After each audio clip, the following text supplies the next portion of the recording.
So today we're going to talk about majority rule and democratic competition.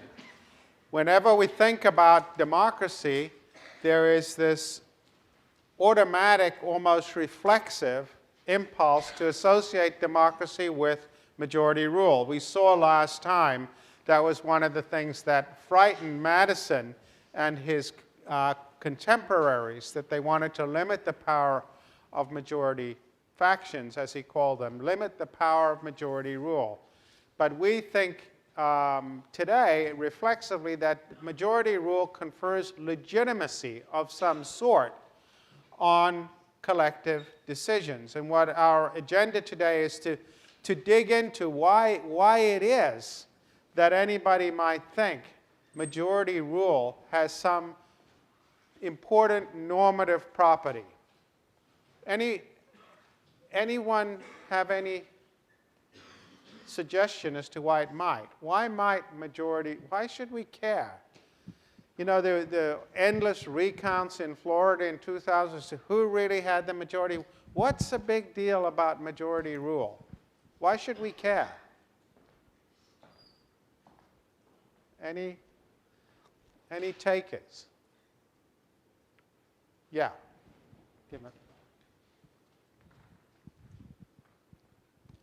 I guess there's like a somewhat utilitarian flavor to that. Somewhat what? Utilitarian A flavor. utilitarian flavor. So that's interesting. There might be a utilitarian justification for majority rule. Just say a little more about what you have in mind. Because like if the majority of the society consents to a certain policy or approves of a certain person, it's kind of like they're making the judgment that having this person, having this policy would increase their happiness or their satisfaction with society the most. So maximizing governance by majority rule might in some sense maximize utility in the society. That's certainly an interesting hypothesis, and I'll revisit it in this lecture. Any other suggestions about majority rule? No? Going? Once, twice?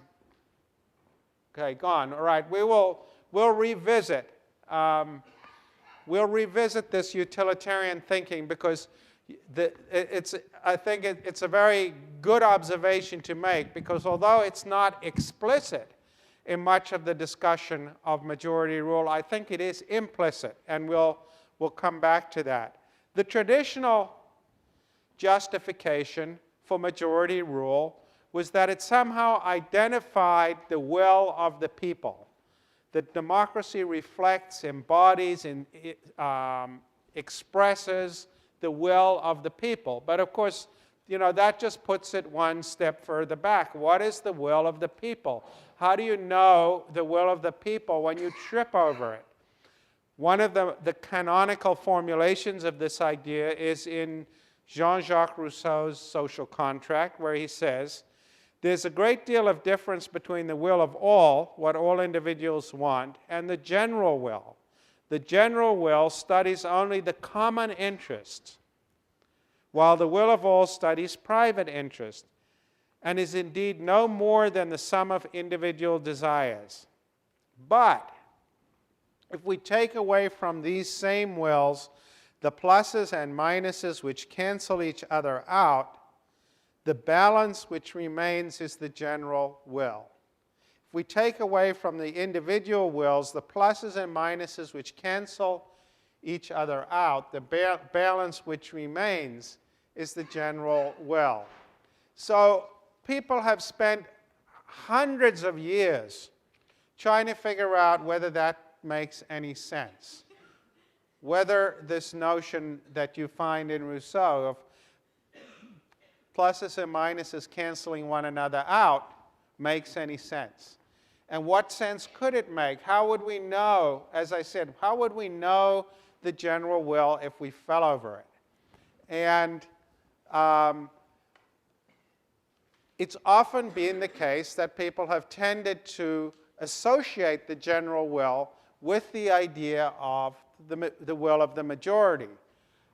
But going all the way back to the 18th century, there has been the contrarian impulse first noticed by a philosopher called Condorcet at the end of the 18th century, but that has since preoccupied many theorists of democracy, and that is that, well, actually, majority rule doesn't even necessarily reflect the will of the majority. What Condorcet noticed was a very simple fact, which is, suppose you have a society where there are 3 voters, and each voter has a preference over 3 different policies.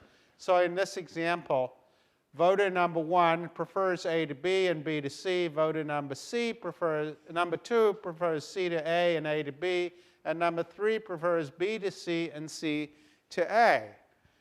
Well, you get what Condorcet noticed was you get a paradoxical result, because you have a majority for A over B, you have a majority for B over C, but then you have a majority for C over A.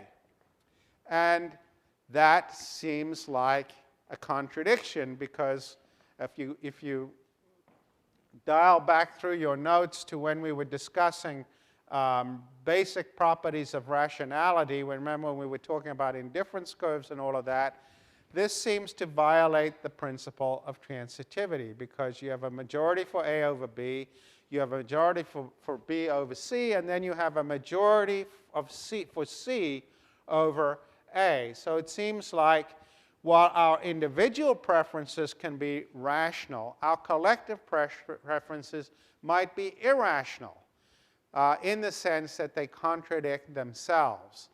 And so several things follow from this, or are thought to follow from this at least.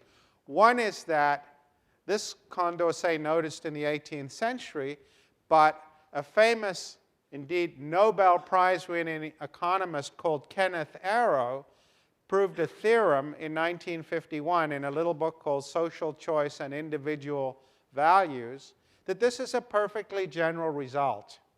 And so if you have modest pluralism of preferences, which we were assuming, remember when we talked about cross-cutting cleavages on Monday, we were assuming is important for democracy, diversity of tastes and preferences, then you can always get this result with majority rule.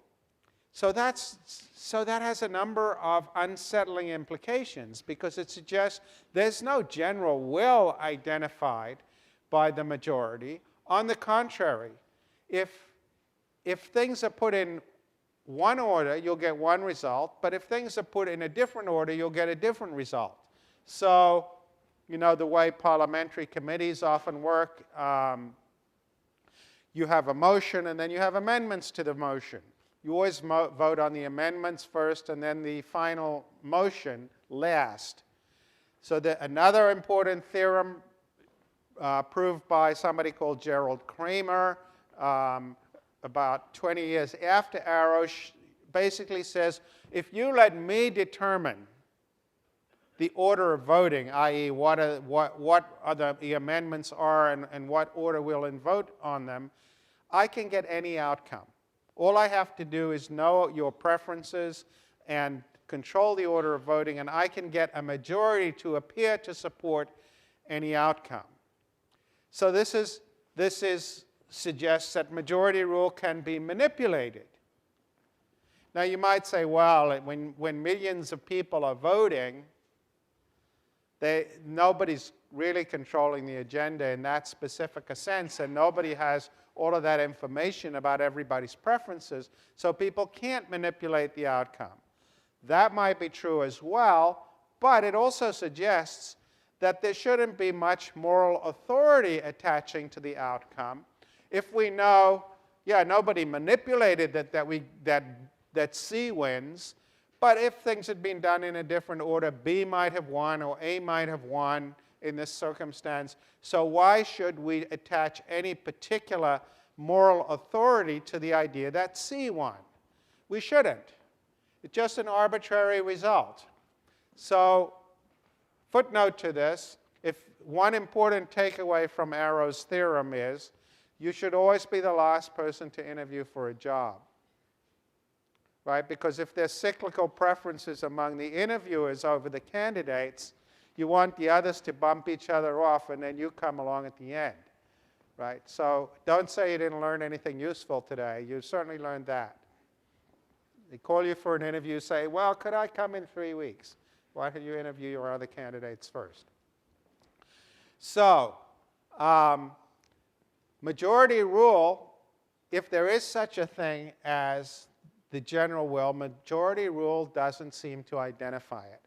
And the public choice literature that came out of economics in the 1950s and 1960s basically converged on that proposition. It said there is no such thing as a social welfare function, which is just econ speak for saying there is no such thing as a general will, or if there is a general will, we don't know what decision rule would identify it. And a huge amount of ink has been spilt in trying to figure out what decision rule might identify unambiguously, something that we would feel morally comfortable calling the general will. And I don't think anybody has succeeded definitively at that task. Locke, we always come back to Locke in this course. Locke has a somewhat different defense of majority rule. Now you might think that's weird because most people think of Locke as somebody who defended rights. Right? We think of, if you go and read about the debates on the Constitution, the Lockeans versus the Republicans, those of you who have taken a history course, the Lockeans were the people who wanted to create the Bill of Rights, defend against the majority, and so on. But in fact, if you go and read Locke, what you find is that he's a staunch defender of majority rule. He says, for when any number of men have by the consent of every individual made a community, they have thereby made that community one body, with the power to act as one body, which is only by the will and determination of the majority. Doesn't say why. For that which acts any community, being only the consent of the individuals of it, and being necessary to that which is one body to move one way, it is necessary the body should move that way whither the greater force carries it, which is the consent of the majority. Or else it is impossible it should act or confine or continue one body, one community.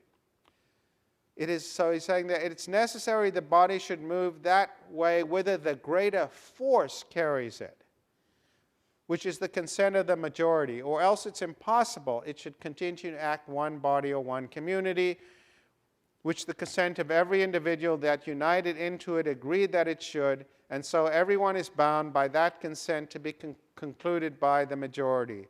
And therefore we see that in assemblies empowered to act by positive laws, where no number is set by that positive law which empowers them, the act of the majority passes for the act of the whole, and of course determines, as having by the law and nature and reason, the power of the whole.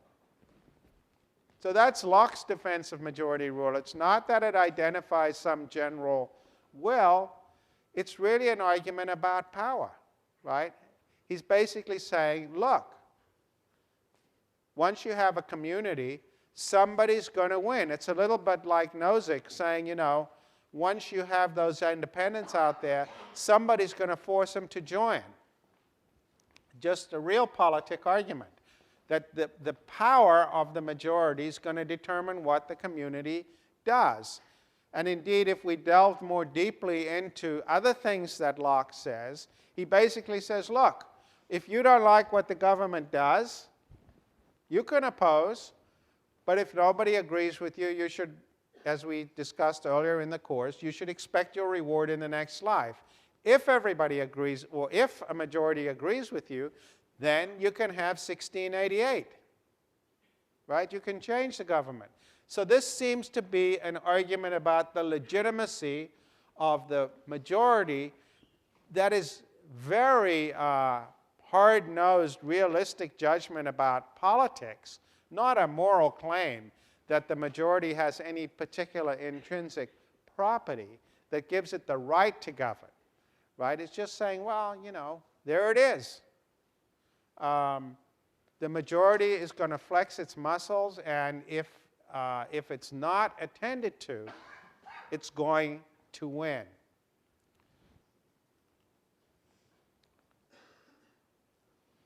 Now, I think that we will see Locke gets actually a lot closer to the truth of the desirability of majority rule than Rousseau did, or the people who are trying to come up with a notion of the general will, or what modern economists would call a social welfare function. And a way you could think about this argument, particularly in light of the question, the observation about the relationship between majority rule and utilitarianism, is that I think the best way to think of what Locke is doing here, it's a kind of negative utilitarianism, or at least a cousin of negative utilitarianism. We generally think of negative utilitarianism as the doctrine that we should minimize pain, as opposed to positive utilitarianism, which is maximize pleasure. We didn't make that distinction when we talked about Bentham, but it's there in the contemporary literature. So this is a cousin, I think, of negative utilitarianism, in the sense that I think that Locke thinks as of majority rule, and indeed of resistance to power, as a way of limiting the possibility of domination. Limiting the possibility of domination. And he's saying the majority you can resist power if power is dominating you, but you're only going to win if you're in the majority, if you have the greater force. But why is majority rule the instrument for limiting the possibility of domination? Why should we think of majority rule as having that propensity? Anyone got a suggestion? Why should we think that majority rule, all things considered, would limit the possibility of domination? This is a hard question. Yeah. Well, it seems it would go back to the cross-cutting cleavages that we talked about the other day, that if you're going to be in the majority, you don't know if you're going to be in the minority on other things, so you would limit the domination that you put out. You wouldn't want to be a domineering presence for fear that there'd be other domineering presences in other spheres. I think that's exactly right. I think you've hit the nail on the head. He said, well, it's related to the cross-cutting cleavages and one's not knowing whether or not the policies that get enacted are going to be the policies that you want, or whether you're going to regard them as being imposed on you and dominating you. So the people, I'll come back to your point in a minute, but as background to it and to show, I think, why exactly why you're right and what turns on it you said, think about another prize-winning economist who's theorized about politics. This is a book published in 1962 by the economist James Buchanan and the political scientist Gordon Tullock, for which Buchanan got the Nobel Prize in 1986, and Tullock was not happy. And the argument was, well, we don't have a Nobel Prize for political science, so that's why they gave it to Buchanan, although you may know that last year, in a slap at their own discipline. In fact, for the first time, the Nobel Prize Committee did give the Nobel Prize to a political scientist, a woman by the name of Elinor Ostrom at the University of Indiana. But that was then, and this is now. In 1986, Buchanan got the recognition And Tulloch was not happy, and as he widely let it be known. So here's the intuition. It is Behind a Veil of Ignorance. This book, interestingly, long time before Rawls wrote, 1962. But the basic idea is Behind a Veil of Ignorance. How would you think about the decision rules that should govern you? How can you reason about that? And they said, well, what you have to think about is two things. One is, how likely is it that the society is going to do something you don't like? And what can you do about that? Okay? And related to that, you have to think, how much do you care? Because some decisions are much more important to you than other decisions. Why does it matter how much you care? Because being involved in decision-making takes up time, effort, energy that you could spend doing other things. So if it's some utterly trivial decision, you're not going to want to spend a lot of time on it. But if it's a really important decision, then you'll be willing to spend time on it in order to make sure your rights are protected. Okay? So they make a distinction between, first of all, what they call external costs. And the idea here is that as the number of people in the society goes up,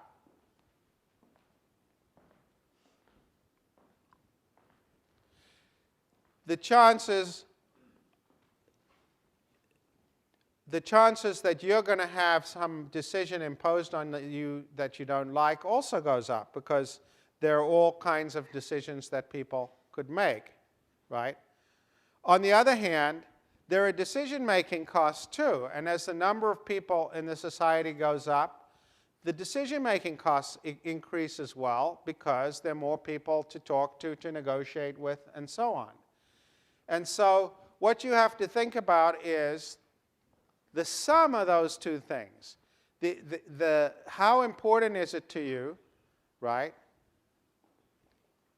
How important is it to you to participate in decision-making is going to be how much do you care about the result, and how much time you're going to have to spend on the result.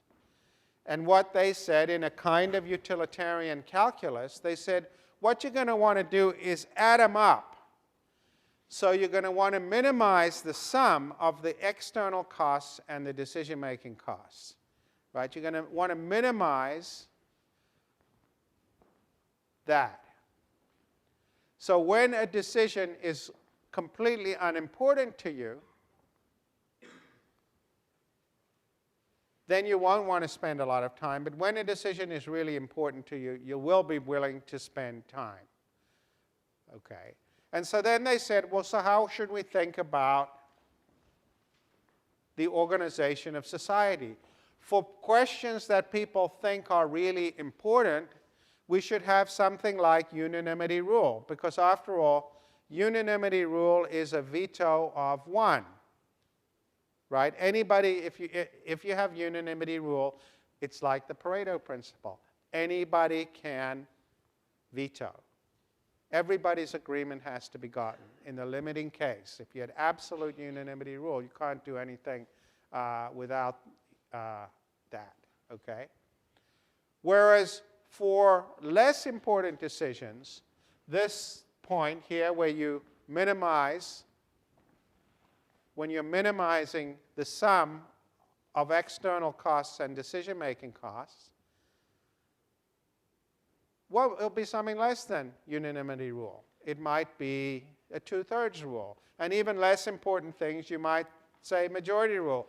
And even less important things than that, you might say, you know, let the bureaucrats decide. It's just not worth my time. Okay? So for Buchanan and Tulloch, there's no presumption that there's any particular importance attaching to majority rule. On the contrary, we should say for the most important things, we should start with unanimity rule, and then we can come down the ladder or we can think about, steadily declining supermajorities as things become less important to us. And so the argument was that for constitutional questions, it should be something very close to unanimity rule, and we should have entrenched or semi-entrenched clauses that are virtually impossible to change, and something that so in other words, they're telling a story that more or less reflects the structure of the American Constitution, where amending the Constitution does take very hard to get supermajorities, but regular legislation takes a lot less. And it's simply this calculation, this self-interested calculation, that leads you to often be willing to go with majority rule, and there's nothing more to be said about it than that. So now we come to your observation, and your observation is basically the observation that Buchanan and Tullock are wrong. That Buchanan and Tullock are wrong because they confuse unanimity as a state of affairs in the world where we all agree about something with unanimity as a decision rule. And your observation was first made by Brian Barry, who sadly died last year, in a very good book called Political Argument, and was developed by Douglas Ray, who teaches here in SOM, in two important articles in the American Political Science Review. And what Barry and Ray pointed out was exactly what this gentleman here pointed out a few minutes ago, which is the whole Buchanan and Tullock story assumes we have agreement at the baseline. The whole Buchanan and Tullock story assumes that everybody's happy with the initial state of affairs. And so then we say, well, so we start at that baseline, and then we say the things that are most important to you from that baseline, we'll create unanimity rule and give you everyone in the room essentially a veto, right? But then we'll work down from that. But what Ray and Barry said was, well, what if we say that behind this veil of ignorance, we don't know whether we're going to like the status quo or not? Maybe we will, maybe we won't. But if you don't want to give any special status to the status quo, then you shouldn't bias decisions to the status quo, because maybe it'll turn out that you don't want the status quo, and then you're stuck with something that's impossible to change, right?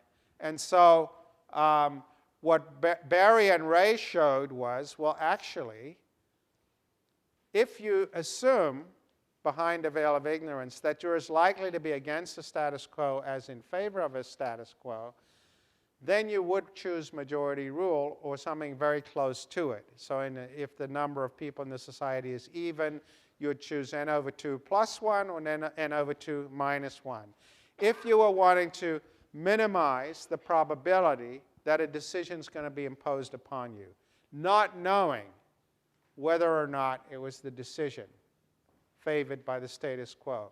So there's a kind of veil of ignorance logic in the Ray and Barry critique of Buchanan and Tullock, which says that the presumption should be in favor of majority rule or something very close to it, unless we want to bias the whole system toward the status quo, and we don't actually have any ultimate good reason for doing that. Because even if somebody at some constitutional convention preferred to entrench whatever it is, the right to bear arms, 200 years later, we might not take the view that we want to entrench that, but now it becomes impossibly hard to change. Okay, so if you say behind the veil of ignorance, we're going to be as likely to oppose as to support, there does seem to be a kind of negative utilitarian logic which says if I want to minimize the likelihood of having decisions I don't like imposed upon me, I would prefer majority rule to the going alternatives. Well, that's all very well, and I think that's the Barry and Ray argument is pretty robust. It certainly stood up for what now, close to half a century. It's regarded as conventional wisdom on this point. Still in all, it doesn't tell us a lot about the dynamics of actual politics.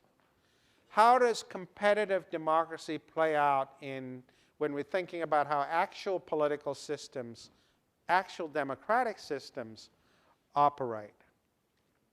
And you'll recall that from Monday's lecture, I said to you that Robert Dahl was the most important democratic theorist of the second half of the 20th century.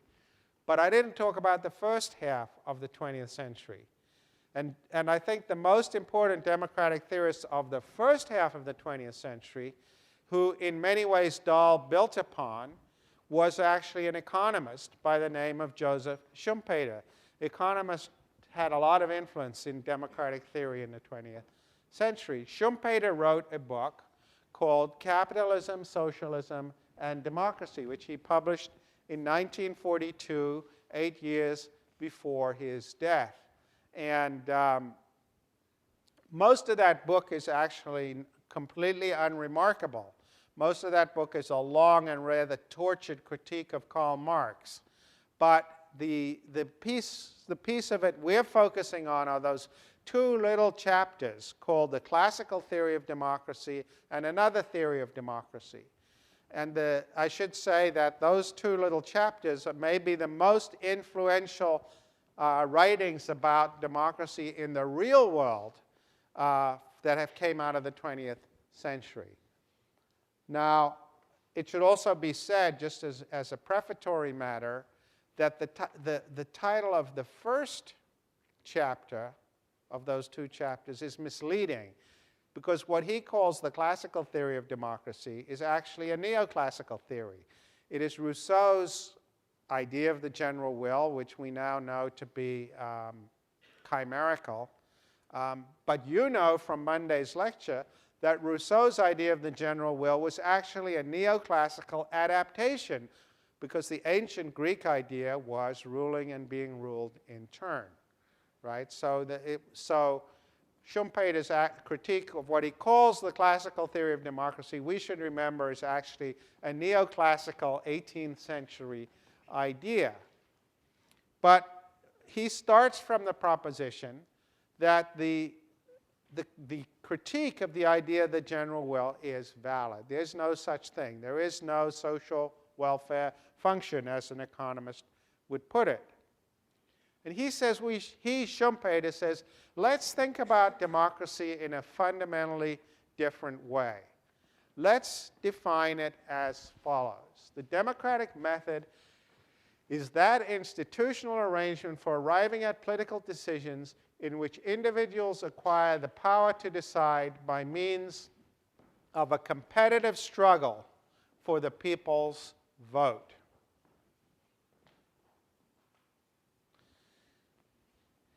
And now he's going to develop this idea in that second little chapter with an analogy to the market.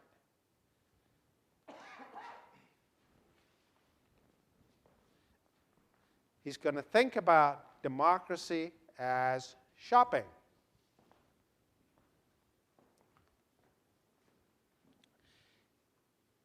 Schumpeter says, look, think about democracy. Think about the polity as an analog of the economy. What do we have in the economy?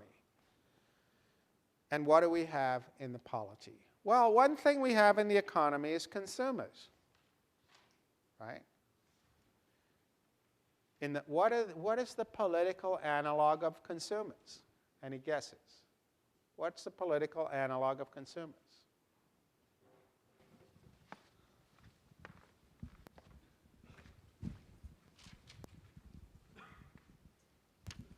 Voters? Yeah, voters. Another thing we have in the economy is firms. What's the political analog of firms? Anybody? You have the mic? Guess. Various candidates for positions. Yeah, parties. Good enough.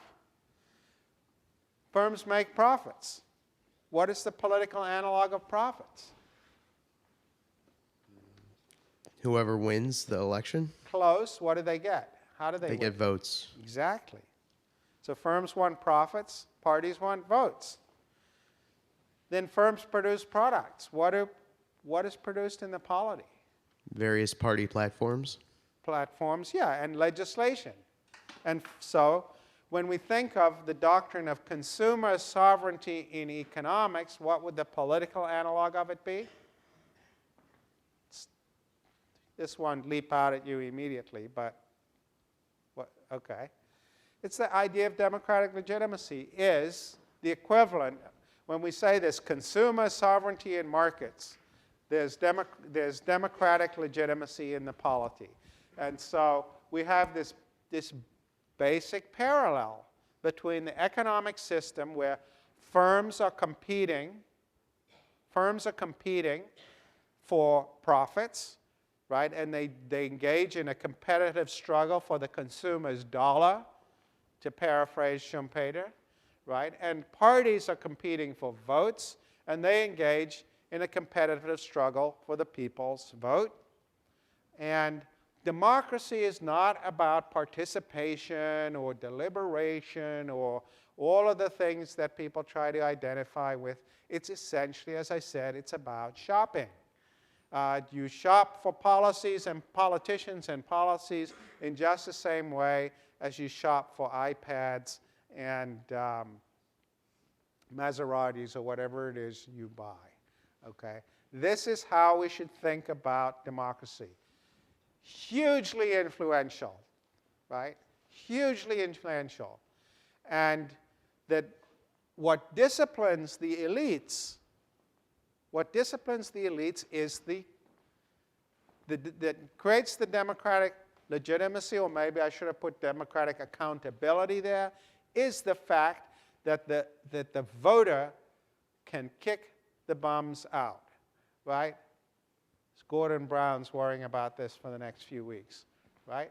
The British voters can heave them out, right? That is what disciplines the political elites. That is what prevents them, ultimately, from exercising domination. And so we think about a competitive system driven by politicians who are competing for votes. Turns out there's a big tradition in American political science of studying this that goes back to, another economist, kind of depressing, all these economists, but there it is. In 1929, Hotelling, who wrote a paper trying to explain why is it that if you look at a town, any town, you'll find Target and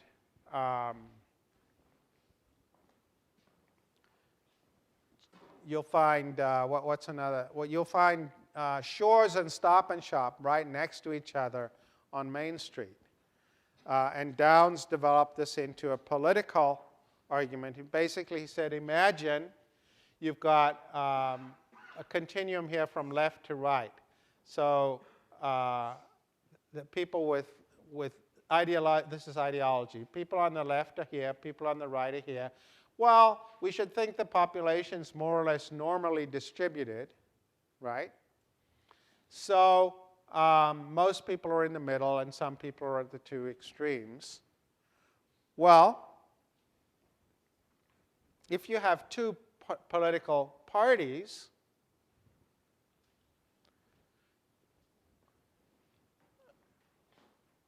where are they going to head for? They're going to head for the median voter because that's where most of the votes are, right? So you might have differences of opinion within the parties. I'll come back to that in a minute. But basically, whoops, why are we getting too far ahead of ourselves here?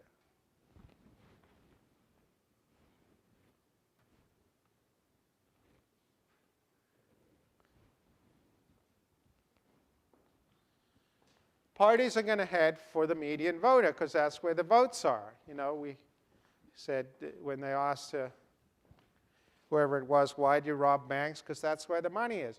Politicians are going to go for the median voter, right? That's where the votes are. Now, of course, they could be wrong. They're going to guess. So, for example, 1964, Goldwater runs, running for president, thinks that the median voter is way over here, but he's wrong, so he loses. Then, 1980, Ronald Reagan basically runs on exactly the same platform that Goldwater had lost on in 1964, and everybody says this crazy right-wing nut's going to be creamed. We saw that in 1964, but either because he knew something or because he was lucky or some combination, it turned out that between 1964 and 1980, the median voter had moved. And Jimmy Carter was wrong about where the median voter was. Okay, so generally speaking, other things equal, the parties would converge to the median voter, or at least where they believe the median voter is, and the people who get it right will win, right? Now, that seems to have the implication that particularly as polling gets better and better, so you don't make the kind of mistakes the Democrats made in 1980 or the Republicans made in 1964, the parties are going to keep offering exactly the same, start offering exactly the same policies, right? And indeed, if you look at the, I don't know how much attention you folks are paying to the British election, but basically they're offering the same policies. They're both saying the others are going to lie to you about what they're going to do, but we're going to keep the National Health Service, we're not going to cut this, we're not going to cut that, we're not going to do this to taxes, because they've done all the polling, they know what the median voter wants, and so they're basically offering the same policies. I'll come back to what that means for political competition in a minute. But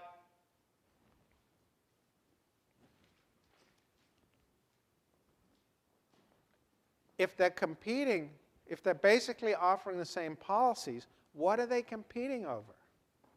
What are they putting in front of the electorate?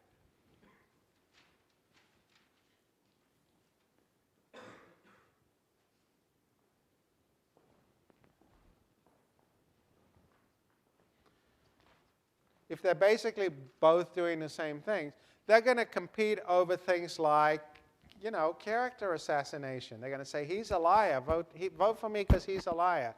He says he won't cut the health service, but he will. The other one will say, he says he won't raise taxes, but he will. They said, well, he's dishonorable, or he was involved in this, that, and the other scandal. That's what they're going to do. They can compete over personalities, right?